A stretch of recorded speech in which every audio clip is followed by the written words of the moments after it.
as a founder or co-founder of a company, like there's tremendous pressure from the time where like the first AI success story appears to like just add something AI in the product. Yeah. And it just sucks. Like 9 times out of 10, it sucks. Like needless, fluff to the product that doesn't really solve a problem. Welcome to Taste and Tactics, where founders and go-to-market leaders share how they brought their boldest ideas to life.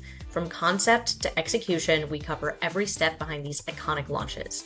Join me each week for both inspiration and actionable tips. I'm Shriya Nevatia. Let's dive in. All right. Hi, everyone. Really excited for our latest episode. So today we have Gajus as a guest. We first met in the On Deck Founder Fellowship about like 5 years ago. So excited to talk to you more about your really cool updates with Contra and this new extension you tried, Indy AI. So tell us a little bit more about you. So I'm Gajus, CTO co-founder at Contra. And my journey to Contra was freelancing. I started freelancing early on. I've learned the craft through freelancing through different platforms, and it taught me about the downsides of those platforms and the journey of freelancing beyond that. Mm-hmm. And the motivation for Contra was all the learnings along the way. Yeah, absolutely. So tell us more about Contra. So it's commission free. It's more of a professional network than like a marketplace. So how does that work for freelancers and then also the people hiring? I like to always go back to like my own story here. And I think a lot of freelancers relate to it too, is that journey of you come to the internet, you're figuring things out, you find freelancing websites back in the days especially. You start freelancing, you probably fail a lot of gigs along the way, but in a year or two, you learn the craft, you develop the skills, you develop the relationships with people on the platform, you become good at what you do. And then the question becomes for you, like, why am I on this platform that's taking the commission from me, like the 20%? And that's keeping me locked in and doesn't allow me to develop direct relationship with the clients and build a brand and evolve beyond just being this one skill tool in a platform. And then you drop off from these platforms. And that was my experience too. I dropped off. I started an agency. I started working as an independent. And the premise for Contra is, so there's this journey of a freelancer and they drop off at that point because there's no platform that they could call home. So we wanted to build a Contra as a platform for all of this extremely good talent, the best talent that they could call home. And so we started by removing the commission fee. That was the big unlock that changed all of the dynamics of the platform. We no longer wanted to lock in people. We want them to build their own identity. We wanted them to attract their own clients, and we want them to build their network on Contra. So Contra is a talent marketplace / professional network for the most talented of creatives. Awesome. Yeah. And I love just like a little bit about that community component and the professional network piece. I think that early on was like a huge differentiator. So what does that look like? Like, how do they get to interact with each other? So, wow, this would require a whole separate Oh, podcast. no. Yeah, you know. No. I'll just say today there's a lot of similarities to X and LinkedIn. You have a feed, you can connect to people, and you can see collaborations, who you worked with, and etc. The reason I said there's a whole big component is because we built this feature 3 times, killed it, and then just relaunched it like a year ago, and it was just. There's a lot of iteration to get community component right. We're very proud of where it is today, though. Absolutely. Yeah. It takes a lot to make sure that there's like true engagement and people are really deriving value and you're not just like throwing stuff at them into a void. Exactly. Yeah. Okay. So today we're going to talk about Indy AI. Very cool. Like everybody's rolling out features to incorporate AI into their product. But you really figured out how to solve one of the core problems, which is freelancers not being able to really know who in their network is trying to hire, who's looking for them. Like, how do you actually make this marketplace more efficient? So tell us more about that concept and how you figured out how to solve it. I like how you started by saying like kind of everyone's trying to like just force the AI into it. Man, as a founder or co-founder of a company, like there's tremendous pressure from the time where like the first AI success story appears to like just add something AI in the product. Yeah. And it just sucks. Like 9 times out of 10, it sucks. Like needless, fluff to the product that doesn't really solve a problem. We did the opposite. We really waited and listened and like tried to deeply, deeply understand the AI technology and what it's best at. And it came down to the realization that AI is fundamentally the best at taking like qualitative abstract data and extracting signals out of it. Mm-hmm. And when we think about a typical freelancer's day before Indy, it used to be when you're looking for a job, it's networking, it's posting on the socials, it's reading what other people in your network are talking about. So you spend in our interviews, we got feedback that some people spend like 70% of their day just literally scrolling through their feed, interacting with posts on LinkedIn and X, and looking for job opportunities. So the idea behind Indy was, well, can we automate this process? Can we tap into your networks on LinkedIn and X, read and analyze every single post that's made by your first and second degree connections, and highlight only those that have very genuine value to you as a creator, as someone who's looking for independent work? If you think about the numbers, let's say oh man, I'm terrible with math. But let's say like you have 500 connections, and of those 500 connections, they have their own 500 connections, and you see your first and second degree connection posts on your feed. So that means and you realistically probably going to, and realistically only like 1% of those are going to post something every single day. So that's that's 2,500 posts every single day that would theoretically appear in your feed. No one has time for that. Like, who would ever read 2,500 posts? And that's just on LinkedIn. It's absolute madness. So our thesis was, well, can we reduce that to like 25 posts that are just delivered straight to your inbox, and that you just need to engage, and you'll likely land a gig. And that gig is not going to be just some random job post on some job board, but someone that's in your first degree or second degree network. So you have like a warm in to have a conversation about it. Yeah, like way higher chance that they'll respond rather than blasting out like a ton of cold messages, getting a huge drop off in who actually like has any remote interest. And there's a massive component of like time to engagement.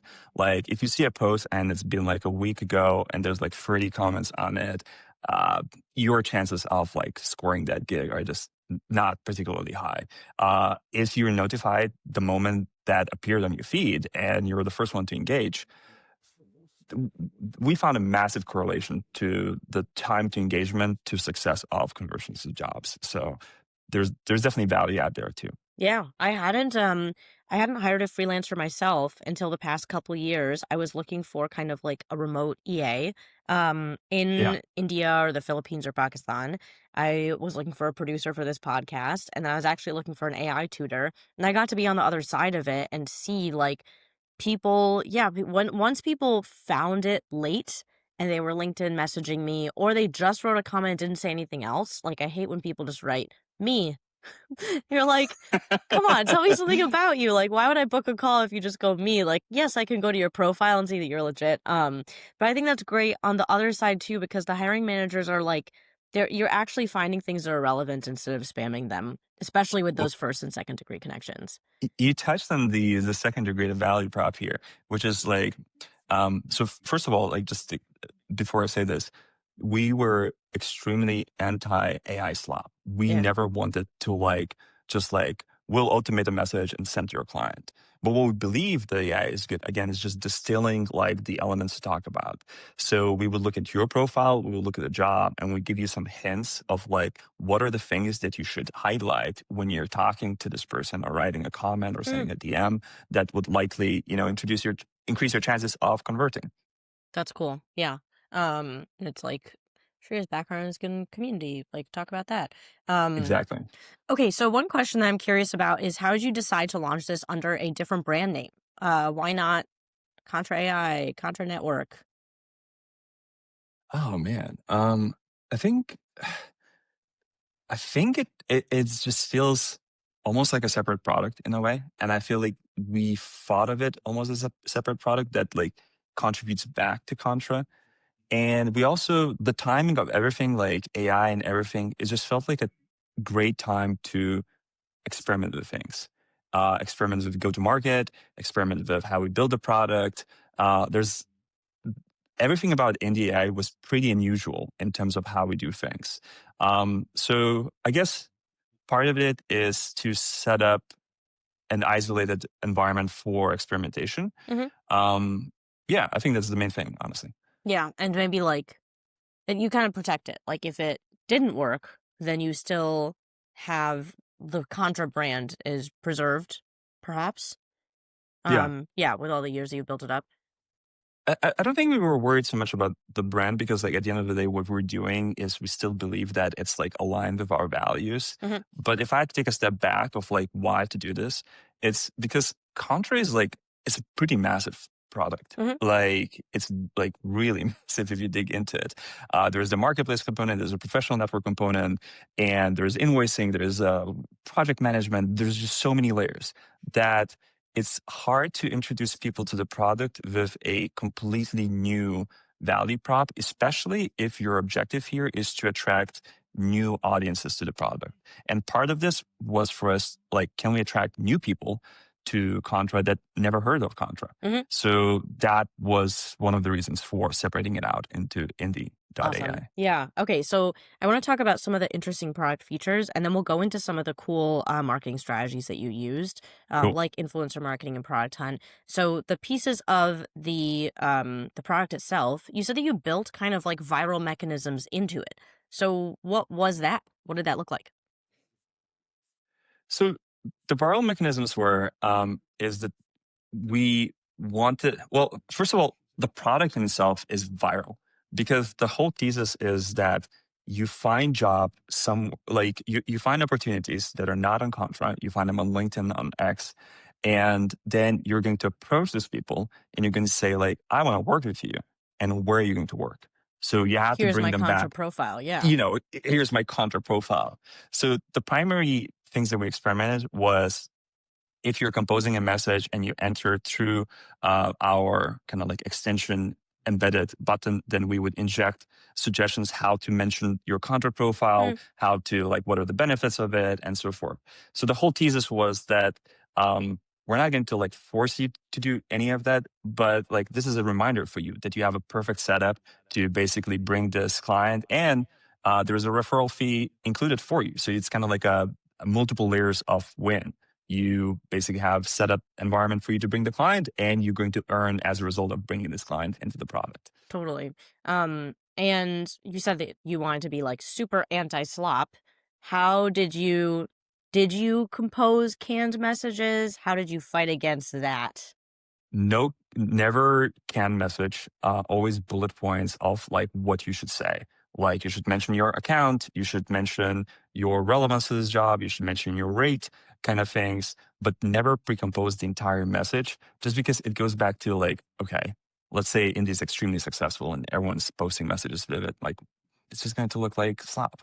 And the quality of the message, like your voice, like we're never going to be able to match that with AI. That's just the reality, So there's an element of hinting what to write, but not injecting like a pre-composed message. Yeah. And then so one of the things that you used to get this in front of your audience is Product Hunt. You had launched multiple things on Product Hunt before, so you kind of knew it. Were there any different strategies you used this time? So yes, I'll give away one that we actually haven't used, that we stopped using, but I actually think is phenomenally good strategy that everyone should be using.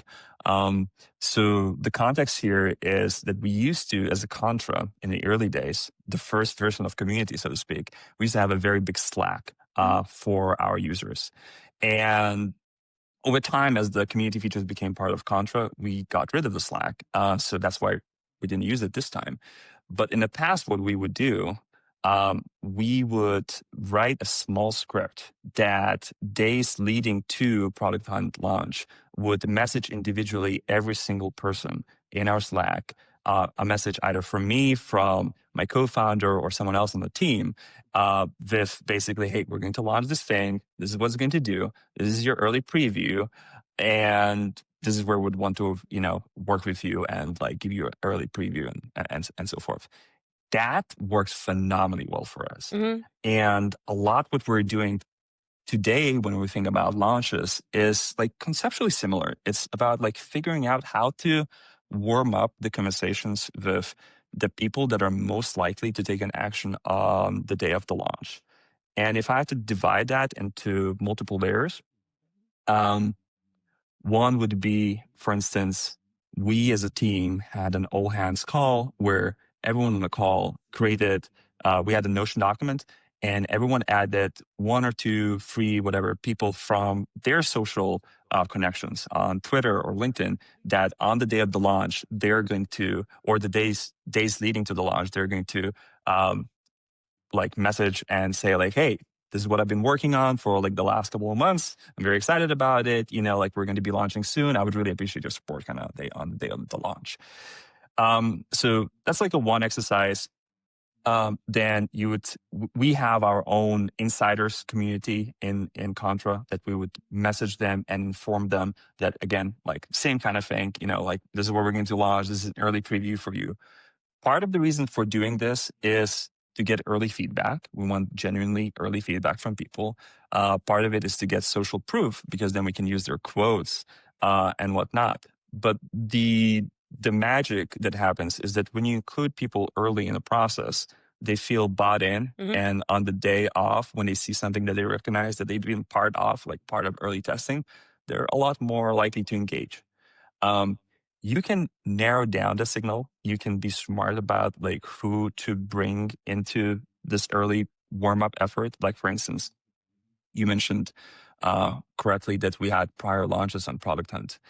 So now when we do a new launch, we actually go look at the past launch and we see who are the people that left the best comments, like had the most positive engagement, just love our brand. And we would find their socials and we would figure out how to like connect to that person and would say like, hey, you were like really supportive during our last launch. We're launching something cool. Again, we want to include you early. The team is recurring because like fundamentally what you're trying to do is you're trying to tap into different pools of people and give them an early in to familiarize the product that you're building. Totally. And then one thing I'm curious about is when you warm people up in the few days before, I've found that sometimes, I guess when I'm on the receiving end of that for a friend's launch, I'm like, yeah, totally.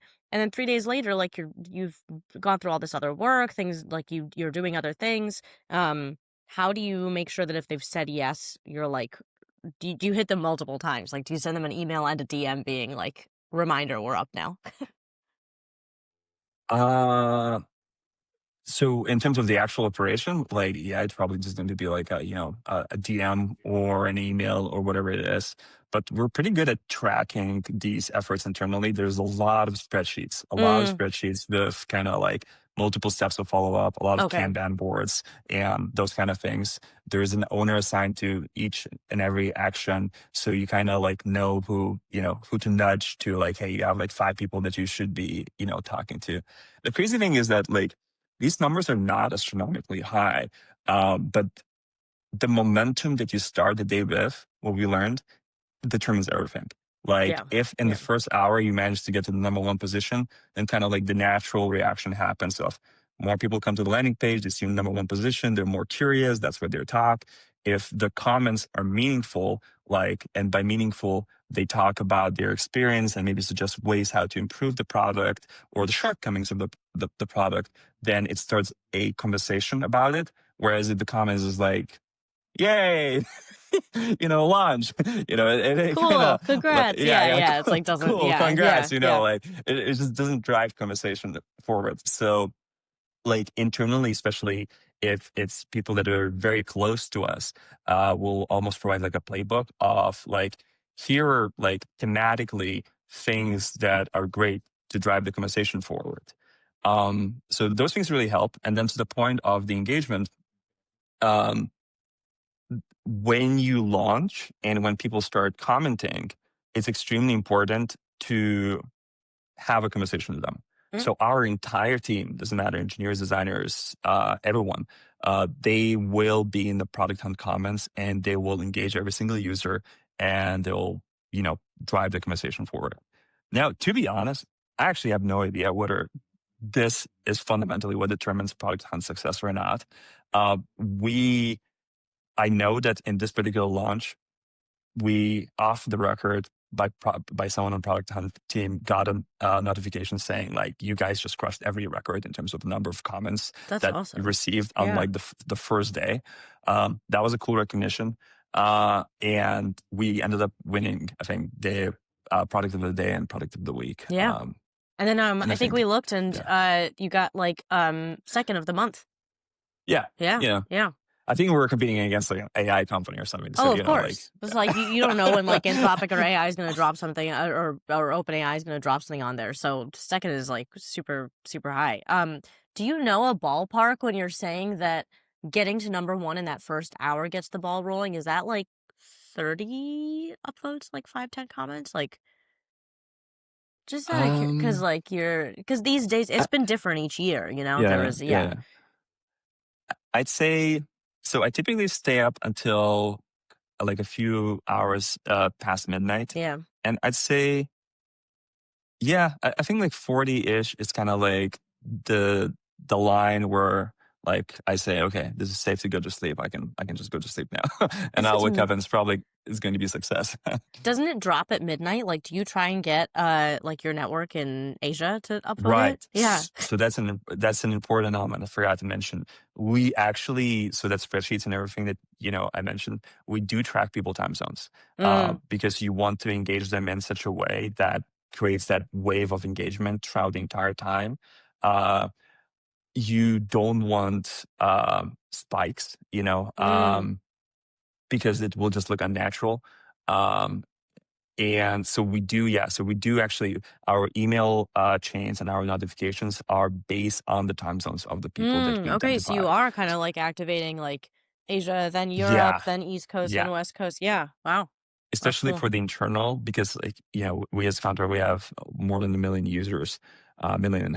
And so we wouldn't send them all notification by any means, but we would kind of look like who's been active in the last 7 days, who meets certain criteria, like for instance, in this case, interested in AI.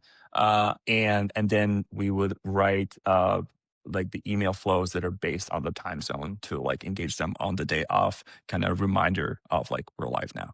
That's an awesome technique. I think that like there's all these little details that you took to level up just the classic, like, let's email everyone we can think of and then see what happens at 9 a.m. our time zone, and be like, here's 2 canned comments, here's a link, please. Well, please. Because like, and you kind of want to be smart, like to your point, you don't want to like send all the emails at once, because there's a bit of psychological warfare. Like I actually have no idea what like the other like competitors are doing on that day off. But like, for instance, we revealing some secrets here. Like when we think about like 24-hour span on Product Hunt, we intentionally don't try to engage everyone in the first half, because we know that kind of like everyone is like trying to do everything they can. But when we see that it's coming like towards like the second half of the day, and maybe we drop to like a position 2 or 3 or whatever, that's where we double down and we just like crush everyone. Just like leave no hope. Because like you kind of know that everyone else like ran out of steam. Yeah. Whereas like if you start early and you kind of like exhaust everything and you're like in position 3, that it's, you have fewer options. And your competitors have more time to think through, like, like what can they like throw into the fire. And even when people kind of close their laptops for the day between 5 and 7, their local time, you can hit another time zone. Because otherwise, like, I mean, people do drop off in engagement in professional work email, LinkedIn, like when they sign off, right? Everyone's like spending time with their family, friends, alone in the evening. Yeah. And what it allows you to do also is it allows you to send messages with more contextual purpose. So there's a big difference like everyone wants to kind of support, double down on the winners. It's like kind of human psychology and everything. So when you send an email in the second half of the day that doesn't ask people to take any action, or like it just simply celebrates we're number one on product hunt. Thank you to the thousands of people that supported us. Like psychologically, you're like, man, this must be like a really cool launch. I want to go see like what they've launched, and ironically, that like creates like the second wave of boost. So there's definitely an element of psychology. That's great. I like that idea too. That's a great tip, that it's not just like begging for the upvotes constantly. It's like and you don't hit the same people from the morning. You hit the other people in a wave. I cannot tell you. I'm sure there's probably some overlap. Yeah. I'm sure there's some email, workflows that probably will hit people multiple times. Maybe less so email notifications. Things like some obvious things are like, end product banner that basically like notifies you like there's still 2 hours to go to like upload us, and things like this. Yeah, so there might be some duplication. That's awesome. Okay, those are so useful. I love all of those. Another thing you said that you did was some like a TikTok campaign. So tell us about that. How did you come up with the creative? How to perform? Yeah, would love to hear about that. Especially something that's like leaning a little more B2B. How do you like target in on the right person? Right. So I think this is where the experimentation comes in, like with Indy in particular. Um, we haven't really done such activation as we've done with Indy. With Indy, we want to kind of like learn the muscle of like, what does it mean to work with like a lot of micro influencers? Like how do you orchestrate the entire process? And so first of all, like the very first stage of all of this is we all got in the room, all took our TikToks and Instagrams out and just scrolled for like half an hour, finding every interesting angle, brainstorming, putting things on the whiteboard. Like, this is what we should say, like this is the angle we're going to approach this, and etc. Kind of like narrowing down, like, okay, like what's the thematics of this? How many, like, what kind of people we need for this, and so forth. So this was the very first step. Then the operations start to identify the people we want to work with. We wanted to work here with micro influencers that are topically aligned with us. So like designers, video editors, that kind of thing. Micro, when we're thinking about micro influencers, it's kind of like a 5,000 to 40,000 followers range. And we're very fortunate that we can tap into Contra itself to find those people. We track a lot of the metrics. Like, for instance, on Contra, everyone who signs up, they attach their socials. Like, this is my Instagram, this is my TikTok. And then behind the scenes, what we do is we enrich the data about their profiles to understand this person has this amount of followers on these platforms. So I have this database of like 1 million plus users that you can basically say like, these are our most influential users, or these are like the users that fit in our bucket. So a vast majority of the people that we would end up recruiting were from there. And then I know that we dabbled in some experimentations on like posting on college campus job boards and model agency listings and and like these for pretty like Indy, random, or for like in general. For Indy, yeah. Oh, cool. Yeah. So so we would organize folks to like we would have an idea of who we're going to work with, and then the next step becomes like, how do you operationalize this? We kind of divided the efforts into. Keep in mind, this is all experiment. We're kind of figuring out things. Absolutely. We kind of like thought, okay, is this going to be like a one-off thing or like an ongoing thing that we'll keep doing? So because of that, we wanted to create. We kind of divided these influencers into 2 groups, and some of them use their own accounts they will be using their own accounts to talk about Indy, and others created fresh, brand new accounts, like 0 followers. Because TikTok in particular tends to reward new accounts. I didn't realize because it's kind of like, it's a way to hook you into be part of the algorithm. When you're a new creator in TikTok, it like randomly gives you like pretty big boost to distribution. We definitely noticed this pattern. So, but the playbook for the folks on both ends was pretty much the same. It's you, you get hooks every Friday of like, these are the things we want to do.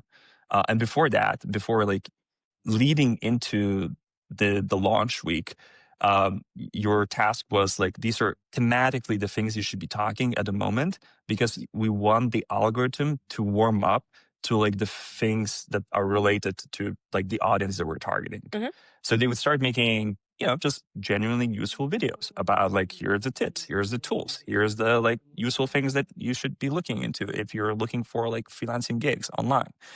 And then on the day of the launch, they would have produced videos that integrate directly hooks into what we have theories about this might get viral.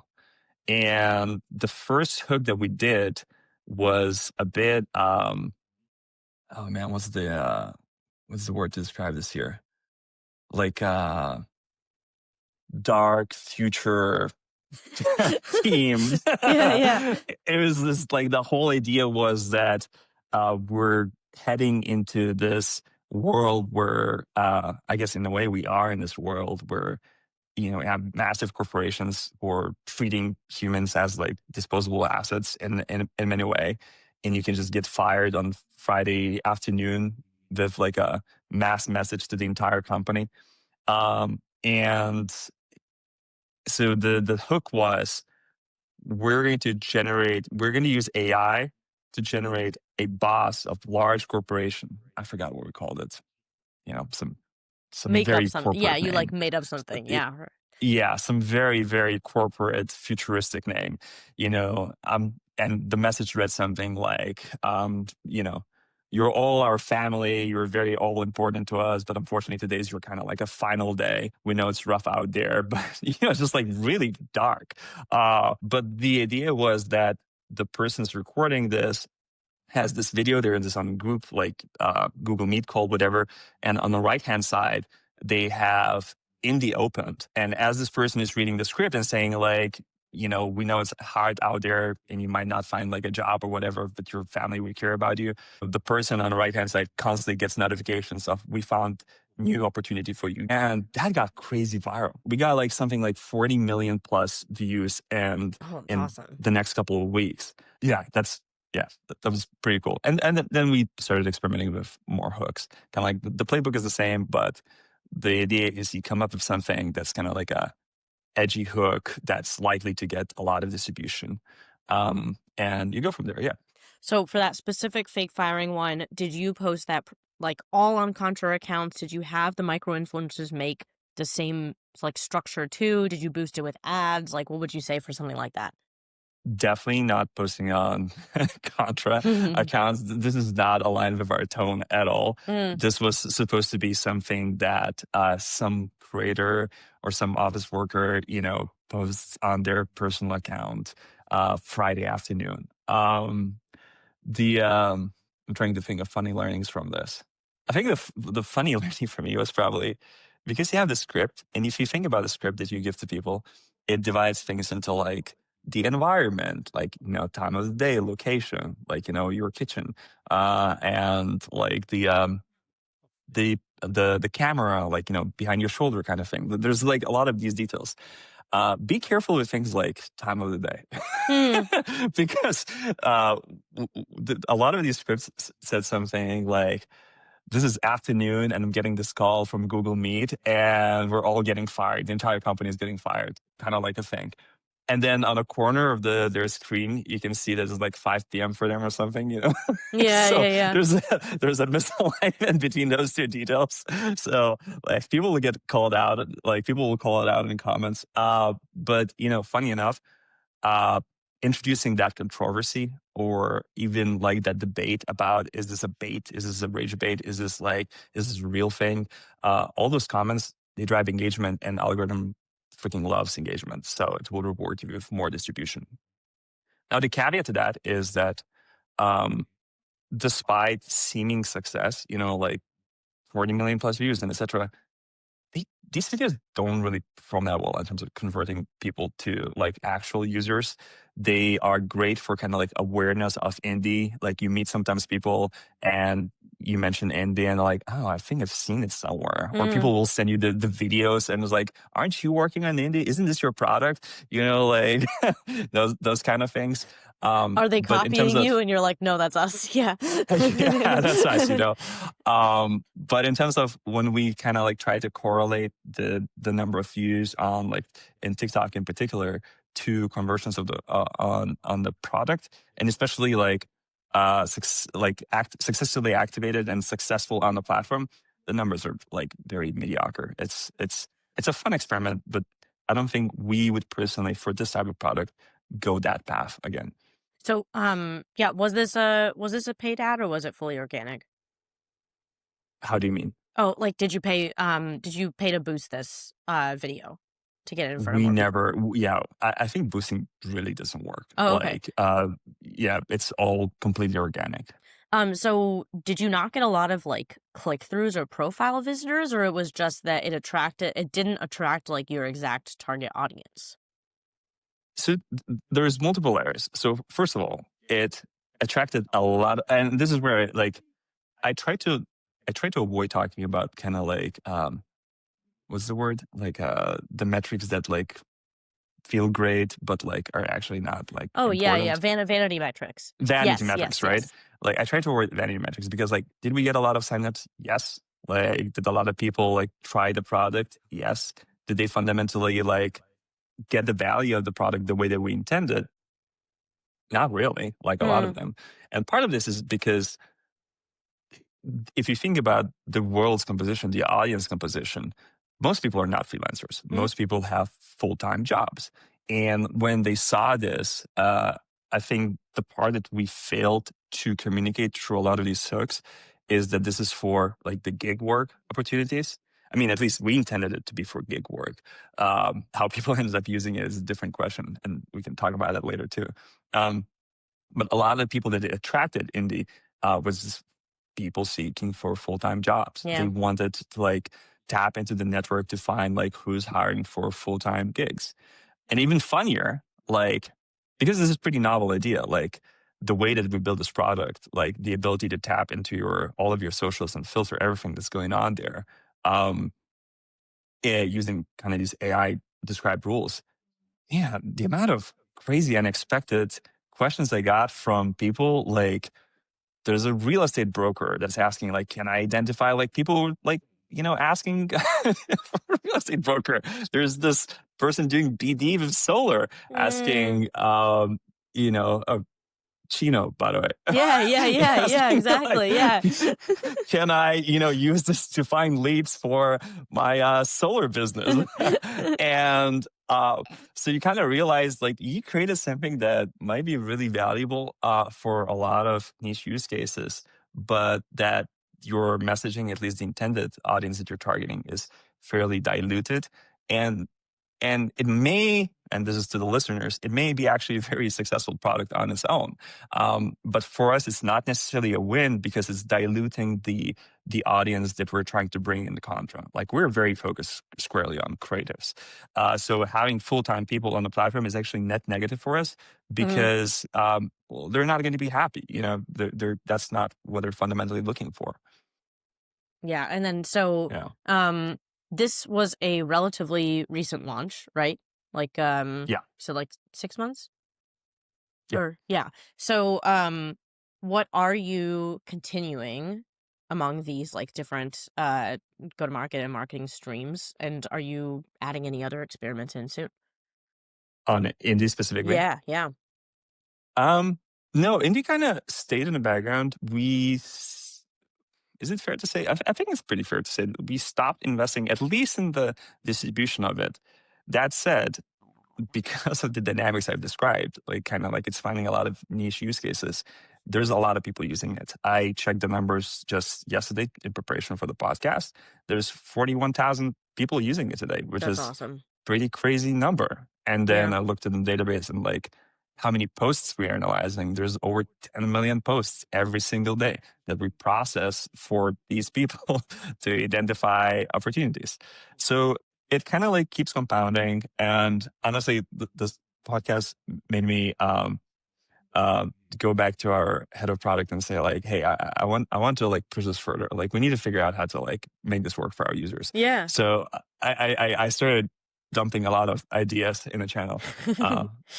I'm getting feedback and being very distracting. That tends to be my tendency. That's like a classic but- like co-founder issue though. It's like you're thinking about the business as a whole all the time, and then everyone who's like doing the ops of right now, they're like, can you chill out? Can you stop telling us your wacky ideas? We don't have bandwidth to do these. Maybe you do them, or let's do it later. That's exactly how a conversation evolves. So I basically volunteered to look. I'm going to like take the summary of the best like 20 like opportunities that we identify daily and just start posting on my socials and see like how people like tap into them. That's when you like hire some random person and you give them the title special projects and you're like, I'm going to throw these at you. Like you do them. Everyone else is mad at me. Yeah. That's exactly it. Yeah. Yeah. So, okay. So let's say if you went back in time, you said you wouldn't necessarily do a TikTok campaign like that again. Like what would you do the same and differently if you were relaunching this today? Oh, I mean, it's a great experiment. Like, I think if we were to do it again, the TikTok, I mean, like we would really think hard about how to incorporate the value proposition uh, more closer aligned with what we're trying to like, give to you. Like, kind of like, oh, I'm a freelancer, and like, oh, like, or maybe like this is an opportunity for me to explore freelancing, like kind of like weave that into like the messaging more attentively. Otherwise, like people who also got laid off from a big corporation see it and relate to it and think that they're getting other big corporations. Exactly. Yeah. You don't want to mislead people. Like we really care about like being like as much as just being genuine about like, the value prop that we're creating. Again, these like vanity metrics of signups, like sure, it's like fun maybe when you're like first year startup founder and you're kind of just want some numbers to show to someone. But like when you're thinking about like, okay, how this is going to compound over like the next 10 years, it's like really important that you tap at the right people. So yeah, I think like niching down on messaging there are more, even if it means like lower distribution, and thinking like being more aggressive maybe with the showing of the products, like even if it has a virality loss, because we kind of like, if you look at those videos, like the indie name is really showing like maybe like 2 seconds. And the whole idea is that if someone really wants to like know what's the product, they'll just like pause the frame and like zoom in and figure it out. I always find that so hard. Like, I get so annoyed. I know people do it on purpose. So you have to watch it over and over, but I'm like, I can't. Do I want to devote 4 minutes of my life to trying to like stop this at the right moment? Yeah. Yeah. So you exactly tried that. Yeah. Yeah. And you would just like make it there more for the whole time in a corner or something if you did it again. I guess. Yeah. I guess. Yeah. It'd just be more like, I guess in some ways, like, yeah, you have to balance this, like the idea of organic virality, appearing as organic virality, and like the brand positioning. Like you don't want to get called out by the first comment that this is clearly an ad for something. Yeah. So yeah, so it's a dance. Yeah. Yeah, I know there's a few brands doing like whole scripted web shows as like stealth marketing, but the problem is I can't remember what it's stealth marketing for right now. But it's so stealth. But I think it's working for them. Okay, let's wrap up with the last question I like to ask everyone to kind of like hone in on taste. Was there a time in this process where you had like some kind of like gut instinct, or you like made a decision based on your personal taste rather than data, or rather than stuff your team wanted you to do? Did you listen to your gut, or did you just go with the data? Oh man. I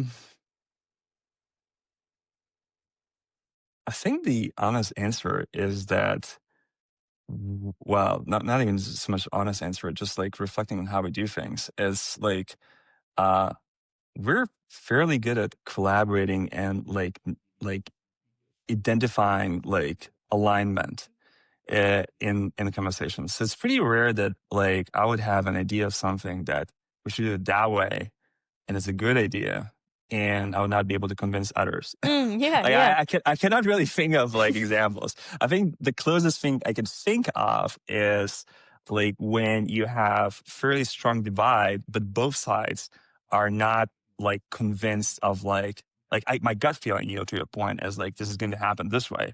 But like we're both kind of like, yeah, this is also my gut feeling. I cannot really like, like articulate like definitively like why that is the case. In those cases, we will definitely run A/B tests. Yeah. We just kind of like we go for that. Like you have to experiment with both, and that determines it. I think what like kind of like listening to your question, like one of obsessions that I have in life, maybe future professional life too, is this idea of betting within the company to see people's track record in being able to predict the outcomes. Mm. Like every single time we work on a feature and, like that the scores that happens, like someone ends up compromising on something, right? But they might uh, like disagree but commit to the path, but like there's some compromises happening. I would be extremely curious to have metrics internally that kind of track for every of debates, like who picked which side and how over time, like what's their, track records, like success, because that could eventually like influence their weight in the process too. Maybe I'm you really could start. fascinated by this Yeah. idea. That's very interesting. I mean, yeah, and like help encourage everyone else to get like stronger, hone in their predictive like hypothesis skills. So that's pretty cool. Um Yeah. yeah, so okay, let's wrap up here. Thank you so much for being on here. I loved learning more about this. And hope the product continues to grow. I think it's really cool and unique. And let's Thank hope you. that some people internally are down to keep it going, and keep growing it rather than be like, hey, chill out. But yeah, thank you so much for being here, and really appreciate your time. Thank you, Shriya. Bye. Bye. I love that episode with Gajus, and here are some of the top takeaways that I'm going to take from the episode, and I think you should incorporate into your product launches too. So when they were on Product Hunt, I really loved that tip to activate your network based on their time zones. Because it drops at midnight PST, it's not like people are necessarily awake or especially on like their LinkedIn or work email at that time. So I loved that they broke up their network into the different time zones and then activated them throughout the 24 hours instead of just getting like a spike at like 9 a.m. PST or 9 a.m. EST, and then not much for the rest of the day. I also loved that idea to send out something in the second half of the day to say, hey, we're number one. Try and hit that number one in the first hour.